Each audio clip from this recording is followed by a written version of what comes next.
Alright, so welcome to another full self-driving video.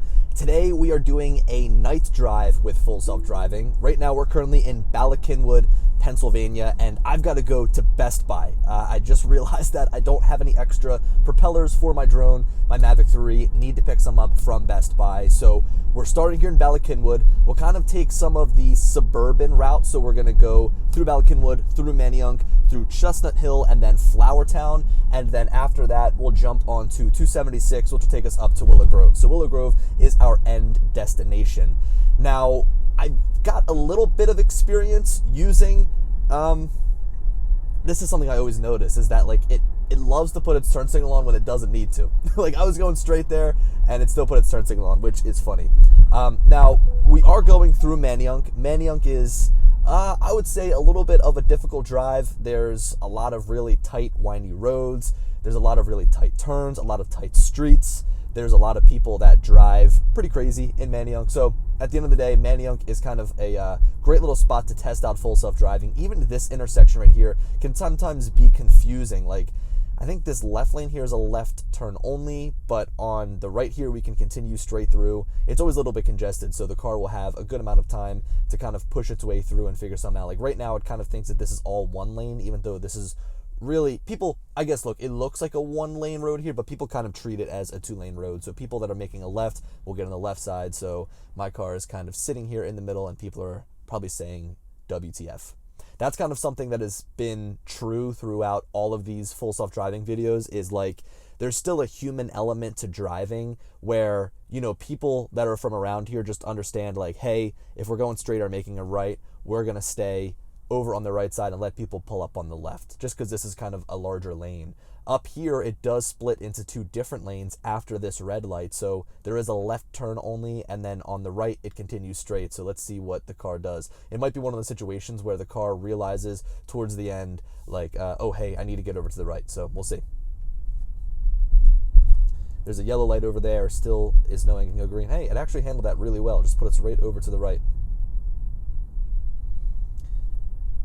So this is kind of combining the previous 2 videos that we've done, a little bit of a suburban and a little bit of a city drive. I mean, Manayunk is still Philadelphia technically, so you could consider this to be the city. We're going to make it looks like a left-hand turn here. So in regards to nighttime filming, this is one of the first times I've tried filming a full self-driving video at nighttime. I kind of have no idea how the video is going to turn out from the 360 camera on the roof as well as the GoPro here inside of the cabin. I've done a little bit of like test filming, and I noticed that sometimes at nighttime it's a little bit more shaky than usual. So I guess really quickly off the bat, I just want to make sure I apologize if the video is, you know, a little bit shaky and a little bit weird. Now see, this is a kind of a 1-lane road, and the car is thinking that it's, yeah, see, now I'm getting beeped at. So the car kind of noticed that that was just like a 1-lane road, but really it's a 2-lane road, and that kind of stems back to, you know, where we were previously, where, you know, people from Philly, people that drive around here every day, the people that are going straight are on the right-hand side, the people that are making a left are on the left-hand side. So that's just one of those things where, like, the human element, you would understand, like, hey, let's properly kind of line up here at this light. But the car is still, of course, learning. All right, making a right-hand turn here. The right turns are always smooth, much smoother than the left-hand turns. And then we're pretty much going to have to make an immediate left, which we've got the green arrow. Now it's going to wait. Oh, what's it going to do? It might try to go. No, I would stop. It was inching up like I thought it was going to go. Wait. Okay, there we go. Inching up a little bit. The other thing about Manayunk, it's super hilly out here. That was a nice left-hand turn. Oh boy, really sped up into that turn. It like slammed on the accelerator. That's awesome. That's awesome, but also kind of crazy. Now, something I've noticed with full self-driving, and when I was riding with my buddy Sam, he kind of noticed the same thing. I feel like the car rides really far to the right, at least what I'm used to. Maybe I ride a little bit to the left just so that I don't hit the curb or something like that. Got a stop sign here. Handled it nicely. Oh, yep, see, I don't understand why it does that. Every time when a car is like about to come up from one of the stop signs, the car will like stop you again in the middle of the intersection, I guess just to be careful. And also, like I mentioned in my city full self-driving video, people in Philly drive like mad, and will beep at you no matter what. Nice turn, hitting the brakes a little bit. Big pothole. That was probably a big camera shake right there. So yeah, these people behind me are probably just wanting to continue to roll through these stop signs and get through, because I know that in this area, it's just kind of like stop sign after stop sign after stop sign, but the car is very cautious, comes to a nice full stop, and then keeps going through. So it's going to be pretty interesting. It's happened once. My car took me through a toll lane, like a stall. So it's going to be interesting to see when we're jumping on the highway here, which is 276. I believe that there's a toll on the road that we're going. I mean, I was looking at the route, and I think that's the way that we're driving. It's going to be interesting to see how it handles those toll booths, because it took me through one time, and I was kind of surprised. Usually with Navigate on Autopilot, I'm used to the car just kind of getting up to where the toll booth is, and then it says Navigate on Autopilot ending in 600, 400, 300 feet, and then it'll end up, shutting off. But with Full Self-Driving, it just kept going. And also up here, in the Northeast region, we have Easy Pass.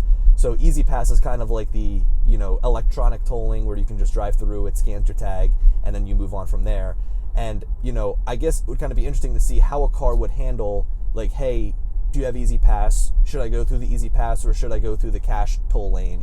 I mean, I would expect that if you've got a full self-driving car, you're probably going to end up also having the electronic tolling. But again, maybe you're in a cash lane by accident and it doesn't take you through the electronic tolling lane. So that'll be pretty interesting. We've got a yield there. Went through nicely. It kind of paused a little bit as I was going through the yield, which was nice as kind of like a just in case. The speed limits are also kind of changing like crazy.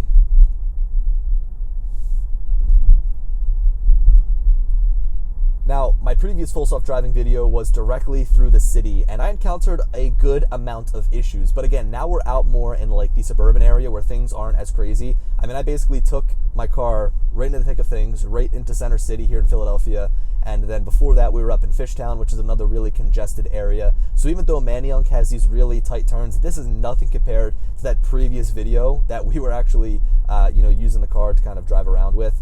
I think that there's still a lot of work that needs to be done really across the board with full self-driving, not even just like, in the city or in specific areas, but I think that there's a good amount of things that Tesla can do to continue to refine it. It's cool to see like where we're at right now, and it's going to be even cooler to see where we're at in years from now. So now we're going to be making a left-hand turn onto Ridge Avenue here. I don't think that we'll be getting a green arrow here, so it's up to the car to kind of determine whether or not it's safe to go. In this scenario, this guy is also in front of us going to be making a left turn, so I would assume that the car is going to wait until it can see in the opposite lane, so it's probably going to wait. Yep, see, it's pausing, it knows that's good, and then it'll go through. And I've got to say, that's one of the more smooth left-hand turns that I've experienced. I say it pretty often when when I'm doing these full self-driving videos. A left-hand turn, it sometimes can overcompensate, or sometimes it'll cut it a little bit too tight, roll back, and then cut again. So that was very smooth in terms of what I felt here on full self-driving for left-hand turns. Now coming up here in a couple of minutes, I'm going to have to remove our next stop. This is going to turn into, not turn into 2 lanes. Took that turn a little bit wide. Saw that person in the car right there and just kind of pushed over to the left. I don't know how much detail you guys are able to see here with the GoPros, just because it's at nighttime, especially the Insta360 on the roof. Not sure how that's going to be holding up at nighttime, so I'll try to give you more play-by-play commentary than usual. But back there, the car kind of jerked to the left a little bit because it saw someone getting out of their car. So definitely nice that it's over-analyzing for that stuff. Even at nighttime, those people on the right side right there, it's a little bit difficult for me to even see them, but the car picked them up perfectly and put them right there on the screen, which is awesome. Okay, so let me pull up the map here for a second. Once we get up to here, I'm going to end up removing the stop so that we can continue on our path, continue on our way. This entire drive should be probably a little under 30 minutes, depending on kind of, how traffic flows. It is a Sunday night when I'm filming this, so there's really not many people on the road. And just because it's the wintertime now, it is getting darker way earlier. So it'd actually kind of be interesting to see how the car would do during like a rush hour situation where it's a Monday night, the sun just set, it's 5 o'clock. How can it handle? I guess something that I'm looking for here in terms of like using full self-driving at nighttime is like, does it perform just as well? I've used it a couple of times at nighttime and hasn't been slowed down a little bit there through that yellow light, but ultimately just continued on through. It does a really good job at determining, like, hey, is that yellow light, something that's going to be red by the time I get there? I've never had to blow a red light, fortunately. But yeah, so in regards to, full self-driving, kind of like the idea of doing it at nighttime is seeing, like, hey, when there is a situation where there's lower light, is the car able to continue to pick up, other cars, other people? To this extent, to this point right now, I would say it's doing just as good of a job, locating cars, displaying them on the visualization, as well as people. The one thing I noticed it's a little bit, I guess, tougher for it to understand is, like, it says changing lanes, even though you were really not changing lanes. I noticed that's a little bit difficult for it to pick up, like, these little parking lots and things on the side. Like right here on the left, that's a parking lot. It's a little bit fuzzy, but during the daytime, that might be like crystal clear and sharp because it has a lot more light to render that detail. It's really good at picking up, the lines on the road and the roads immediately closer to you. But again, when you get further away, that's when it becomes difficult, just because the lighting is, of course, lower. All right, so I just kind of threw this up here as like a waypoint. So I'm going to go ahead and remove this stop. Each time I was removing the stop, the car like freaked out because it didn't know where it wanted to go. So I'll go through the intersection, then we'll remove it, then we'll hit done, and now we'll have it take us on up to Best Buy. So we're going to kind of take another quick drive here on some of the back roads, I would say, once to get over, which it's got the room to do so. I did not know that this was a 3-lane road here. That's crazy. So yeah, we are going to be making a right up here, continue on some of the back roads, and then we'll be jumping on 276. 276 is one of those roads that's just like so perfect for autopilot. I usually, when I'm driving from where I live, I jump on at the King of Prussia exit, and then I will fly up the turnpike to like get on the Jersey Turnpike or to go up to Bucks County, and that is just like the ultimate autopilot road. I frequently was driving up to Connecticut, and I would do that drive where I'd jump on at King of Prussia, 276, and then Jersey Turnpike, and it was kind of like the best thing ever when I was making that drive, because those are the best roads to use full self-driving on, and just autopilot in general. Pretty good turn. I'm definitely noticing a little bit of a, I would say, decreased performance on the visualization just at nighttime, which is kind of to be expected. There's a speed bump here. It didn't pick it up, so it's just going to keep going over it. That's probably one thing that the Tesla should definitely pick up is speed bumps, because you could be flying down a road at, say, 30 miles an hour, hit the speed bump, and then it goes over it just as fast. So, I wonder how easy it would be for it to pick up those speed bumps. Obviously the car is slowing down a little bit because the car in front of me is slowing down a little bit, so it's keeping that speed. But, if you're in a situation where you're driving on your own, you come around a corner and there's a speed bump, I mean, really, that'd probably be a situation where I just disengage.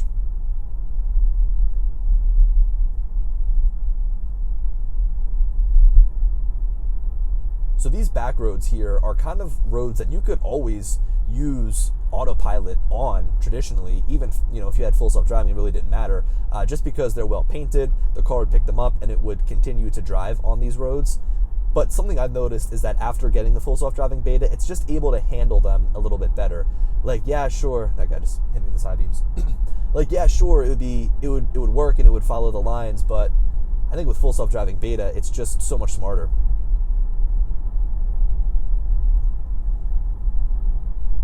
When you compare this type of driving to that city driving that I did, this is so much further ahead. It's so much better. That parking lot, see, it's a little bit tougher to render out, but during the daytime, it might have rendered it out like, perfectly. Go ahead and make a stop here. Nice and slow. See, that's a little bit tough to render out on the side there too. But again, these are kind of like some dirt paths around here.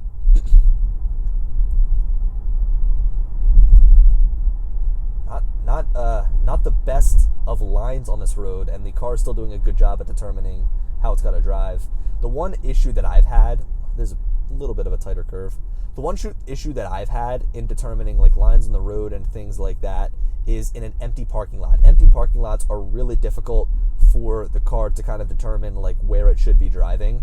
I was specifically down near the Art Museum in Philadelphia, kind of like that parking lot in the back. There was nobody there. It was a little bit later at night. I was using full self-driving to get into the actual parking lot from my apartment, and the car, as soon as I got into the parking lot, it made that right turn off Kelly Drive, and then it was just like kind of going everywhere. So the cars in the parking lot definitely help it understand where it's supposed to go. Made that transition pretty nicely there. So this is going to turn into a one-lane road here. We do have some more speed bumps coming up, so the car is fortunately slowing down because the car in front of us is slowing down. You know, I totally understand the need for speed bumps, but on a road like this is tough. Especially with the plow, like when they come through here in the wintertime, no good. So up here, we're going to have a pretty fun intersection to see how the car handles. You know, I've actually driven on this road using autopilot before I even had the full self-driving beta.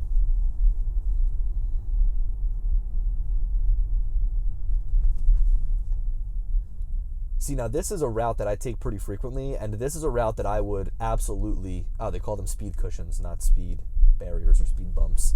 So this is a drive that I take fairly frequently, and the car is handling it well.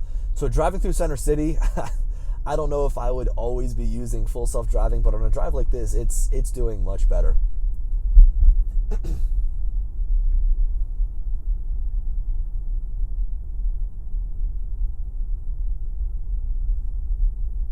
You know, the cameras are, it's so much easier on the cameras to really see at nighttime.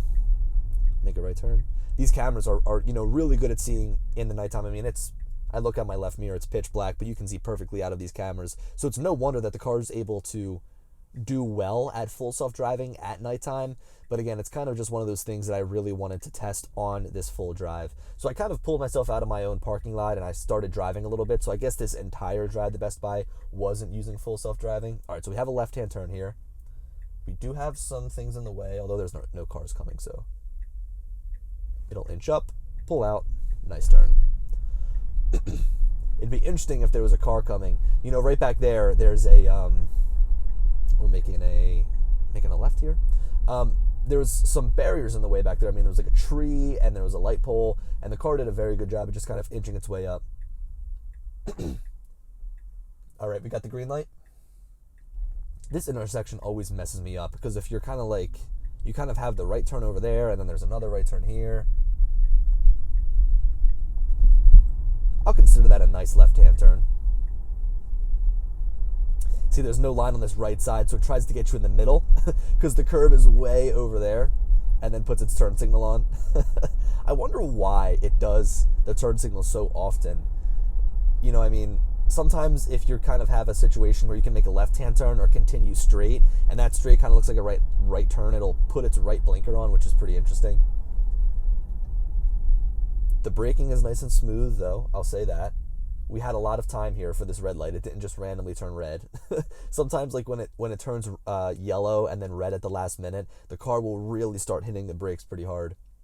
And I also wonder, like, and I noticed this is kind of interesting. I feel like sometimes the drive when using full self-driving is a little bit more rough when you're in the passenger seat than when you're in the driver's seat. And I think that could, look, I'm kind of just going off on a tangent here, but that could almost be like a psychological thing. Like when you're sitting in the passenger seat, I feel like your body is a little bit more loose just because you can't fully anticipate what your driver is going to be doing or where the road is, you know, what they're going to be hitting on the roads. You're just kind of like there for the ride, kind of bouncing back and forth. But when you're driving, you're so used to kind of having like that full control. And if there's a pothole, you move to the left and you can anticipate that left-hand turn. Whereas now you're giving that control over to the car, but you still kind of feel like you're driving because you're behind the wheel. And then it ends up being one of those things where you kind of feel those bumps a little bit more. I mean, that's just kind of an assumption that I'm making here. All right, so we're going to be merging onto 309 here. 309 is just kind of like a small little state highway. But then again, something I'm interested to see after we make this move here is going through the toll booth. I'll go full screen here on full self-driving. I know that people like to kind of see that visualization, but there's not a lot to see out here. It's just road. I think that it's so impressive when driving in the city how much, the visualization can pick up from people to trash cans to cars that are parked or driving.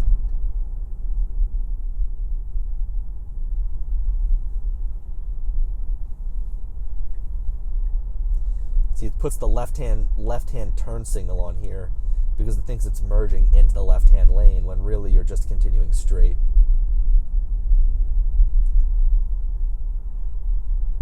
It still is doing a good job at picking up the cars and attributes of the geography on the left and right side. It just can't see as far. Like, I remember in my drive when I was with my buddy Sam, I'm going to turn the heat on here just to kind of defog. When I was with my buddy Sam, what you gonna do here? You gotta make a left. You gotta make a left. There you are. It realized like last second, like, oh yeah, I should get in the left-hand lane. It probably would have had a little bit more time going through this light right here, but it's good that it got it done now. So yeah, with my buddy Sam, we were noticing at some of the intersections you could see so far.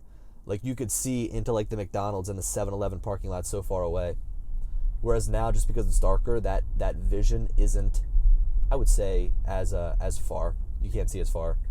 You don't have any limitations, though, when driving at nighttime. I mean, to my knowledge, everything that I've been able to do, I've been able to drive a little over the speed limit. I've been able to merge. The car has been handling everything perfectly fine. All right, got the green light here. Makes a nice left-hand turn. That was nice and smooth. There was a little bit of a stutter right there as we were going through the intersection. That's just kind of par for the course with any intersection, though. The car almost does like a small little brief pause right in the middle of the intersection. It's probably not noticeable to the people like on the road actually driving. So now that we're getting on the highway, so it's not probably noticeable to the people on the highway like that are driving, but to me, I can feel the car like jerk forward a little bit.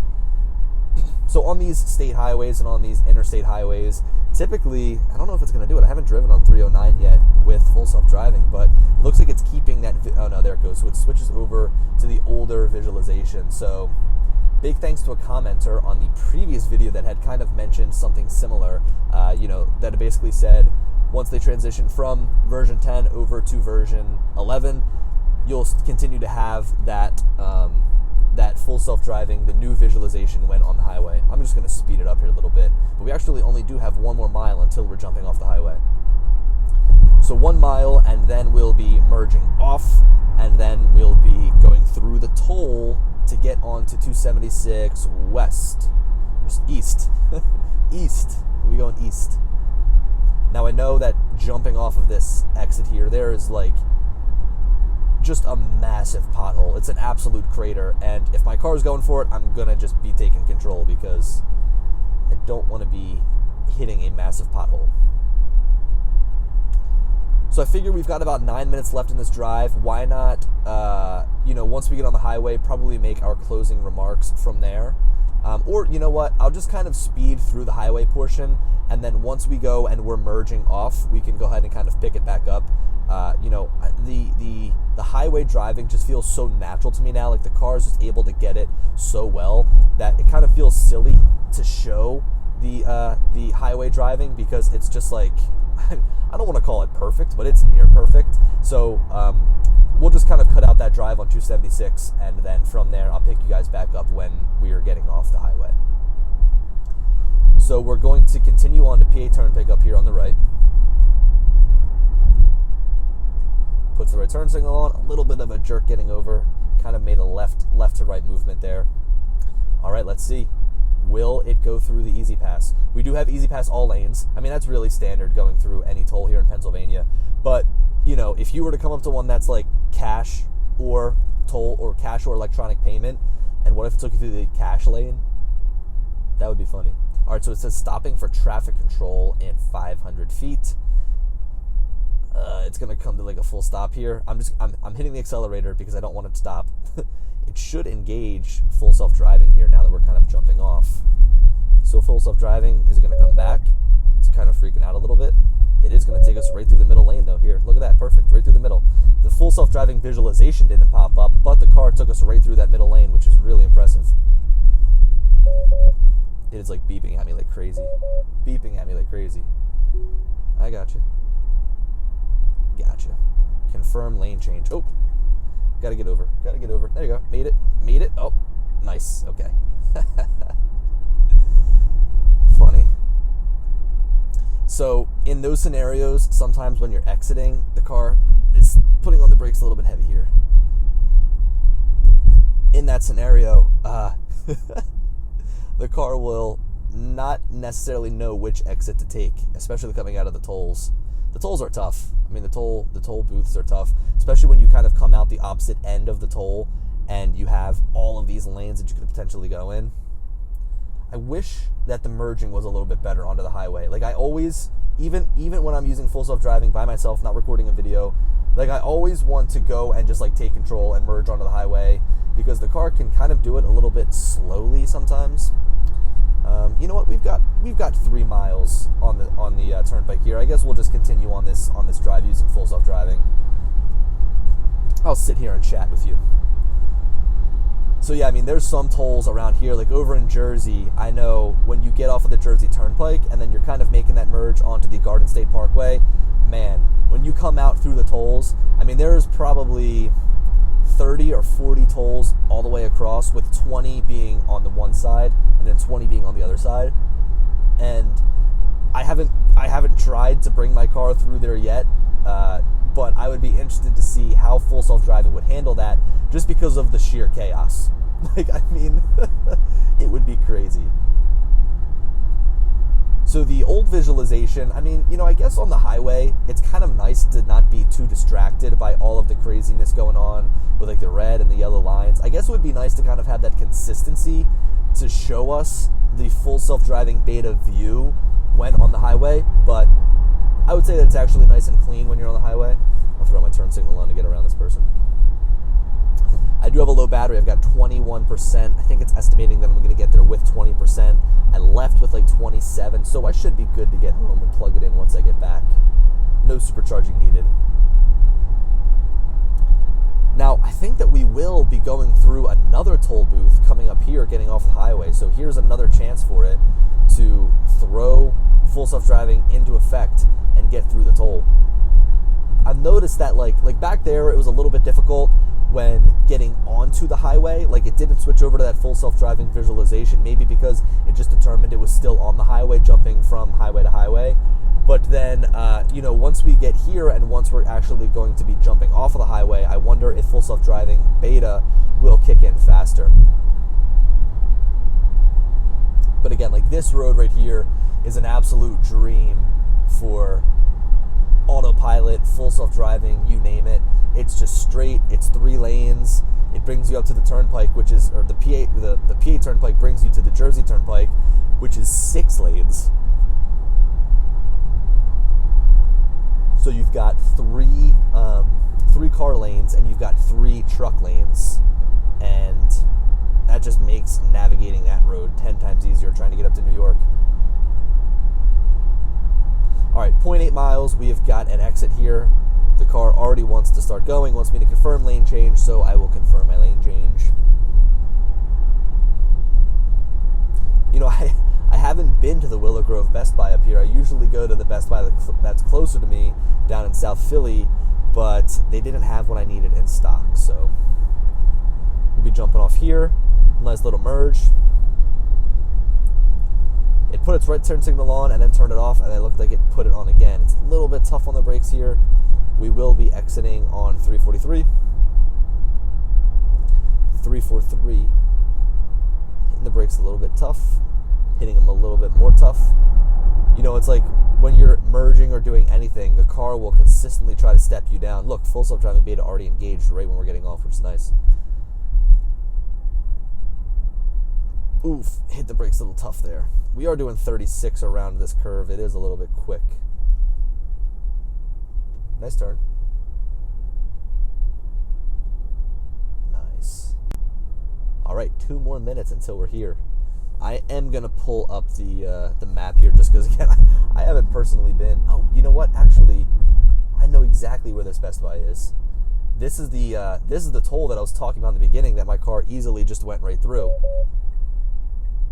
Every time you're going through the toll, though, it makes you take control, or not take control, but it makes you put your hand on the wheel. It's like really beeping at you. But hey, it works. works really well. Ooh, little touch on the brake. That was nice. It did put its turn signal on back there. But again, I mean, right now it's pretty much navigating with no lanes whatsoever. It's just kind of doing its thing with no markings, which is impressive. I mean, you know, I say this time and time again, I think that Tesla is here with their full self-driving. It can handle and accomplish a lot. There's still a lot they need to add. I mean, for example, you can't really see the yield signs, doesn't know how to yield. I mean, you know, I've noticed it yielding sometimes, but also, like, they need to do things like, you know, add the ability for the car to see no turn on red. I mean, the amount of turns that my car has made on red, even though it's not allowed to, is pretty staggering. All right, so we made it. That was pretty nice. Uneventful, which is good, right? I mean, and an uneventful full self-driving drive is what you want. You want to be able to get in the car, not have to worry about it, and just go. My last drive was very eventful, you know, being the drive in the city. But look, thank you guys so much for tuning in to this video. I've kind of been experimenting a little bit with the full self-driving videos and just the videos in general here on this channel. So if you stayed this long, first of all, man, you're a trooper for watching the entire drive, me going to Best Buy. But if you've got any input in terms of content you want to see or the way that these videos are captured, please let me know down in the comment section below, because I'd love to know kind of what the general consensus is. Anyway, thank you guys so much again for watching. Let me know your thoughts on this drive here at nighttime. Handled it pretty well. I would say, you know, it handled it just as well as a full daytime drive. Anyway, thanks again so much, and I will catch you guys in the next one. Look at this person right here in the middle of the lane. It stopped for him though, which is nice. almost an eventful trip, right? All right, guys. I'll see you in the next one.